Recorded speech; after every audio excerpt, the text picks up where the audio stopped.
Fox News Alert now. Renewed violence breaking out in Israel, where Israeli troops have reportedly shot and killed a Palestinian man. So how will this impact the newly reached ceasefire agreement? Leland Vittert standing by live in Jerusalem with the latest. Good to see you, Leland. Also interesting, the power grab of President Morsi there in Egypt. So much happening when we thought all was quiet there.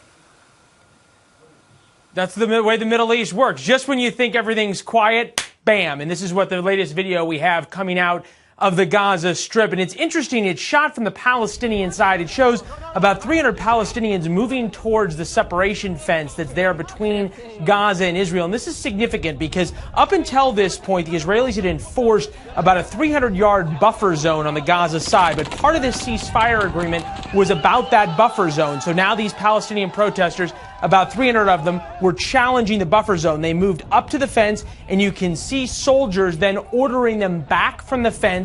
When they didn't get back, that's when they opened up with automatic weapons. We're unclear as to whether they shot to kill any of these protesters or whether the killing of this one protester was on accident. Another 19 were injured, and at least one of the protesters made their way into Israel. Hamas there inside the Gaza Strip says it's going to launch a protest with the mediators of this ceasefire agreement, but so far haven't fired any rockets or anything like that. For its part, Israel is continuing to de-escalate the situation. They're continuing to move their troops and tanks, armored personnel carriers, that kind of stuff, away from the Gaza border. So it doesn't look like this one incident is going to affect the ceasefire, but if there beginning to be more of them as the Palestinians become more and more insightful and start moving towards the border fence again and again, certainly the kind of thing that could lead to larger violence. Back to you in New York. Yeah, I'd bet on that. Thank you, Leland. Stay safe. Meanwhile, here